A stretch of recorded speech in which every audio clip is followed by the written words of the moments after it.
বুখারী শরীফের 349 নম্বর হাদিস। এই হাদিস লম্বা হাদিস। নবীজি মেরাজ থেকে আসছেন, আসার পর আল্লাহ নবীর সাথে হযরত মুসা নবীর সাক্ষাৎ। মুসা নবী আমাদের নবীকে প্রশ্ন করলেন, আল্লাহ আপনাকে কি দিয়েছেন? আমাদের নবী জবাব দিলেন, 50 সালাতা, 50 ওয়াক্ত নামাজ আল্লাহ আমাকে দিয়েছেন। মুসা নবী কয়, যান যান নামাজ কমায় আনেন। কমাইতে কমাইতে কোনো বর্ণনায় 5, কোনো বর্ণনায় 10, 5 করে কমায় বা 10 করে কমায়, কমাইতে কমাইতে আছে আর 5 ওয়াক্ত।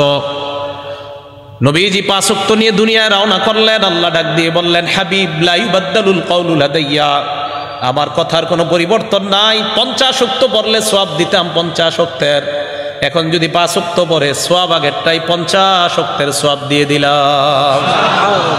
ঘটনা এই জায়গায় না। এই হাদিস কেন শোনাইলাম? আমাদের দেশে কোরআনের পণ্ডিত বলে, আমার মাথায় ধরে না আল্লাহ কেন একদিনে 50 ওয়াক্ত নামাজ দিবে, এটা ওনার মাথায় ধরে নাই। কোরআনের গবেষক, আমাদের দেশের এক কোরআনের গবেষক বলে ফেলছে। ওই গবেষকের এক মুরিদ এক মাদ্রাসায় 1 লক্ষ টাকা দিত প্রত্যেক মাসে। আমাদের বাংলাদেশের এক নরসিংদীর এক মাদ্রাসায় 1 লক্ষ, মানে প্রত্যেক বছর 1 লক্ষ টাকা দিত। এখন শুধু উনি এই কারণে আর 1 লক্ষ টাকা দান করবে না, কারণ ওই মাদ্রাসায় হাদিস পড়ানো হয়। উনি হাদিস যে মাদ্রাসায় পড়ানো হয় সেখানে দান করবে না, শুধু কোরআন পড়ানো হলে সেখানে দান করবে। এই মুরিদ সাহেবের পীর সাহেব যিনি আমাদের বাংলাদেশে স্টিল উনি এখনো বেঁচে আছে, ওই গুরু, উনি বলছে ওনার মাথায় ধরে না একদিনে আল্লাহ 50 ওয়াক্ত কেনই বা দিবে। যদিও পরে 5 ওয়াক্ত হয়েছে, কিন্তু আল্লাহ তো 50 কেন দিলেন? এর পুনঃ প্রশ্ন হলো আল্লাহ 50 কেন দিবে? এরকম অযৌক্তিক কাজ আল্লাহ কেন করবে? তো উনি বলে এগুলা মানুষের বানানো, বুখারী তিনি বানায় লেখছে। এটা হযরতের দাবি।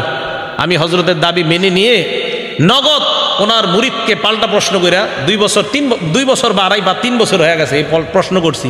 আমি বললাম, মানে আল্লাহ ওই মুহূর্তে সূরা মাআরিজের এক আয়াত মাথায় দিয়ে দিয়েছে, ঠিক ওই মুহূর্তে গাড়িতে বসে আল্লাহ তাআলা বলেন, তারুজুল মালাইকাতু ওয়ার রূহু ইলাইহি ফি ইয়াউমিন কানা মিকদারুহু 50,000 সানা।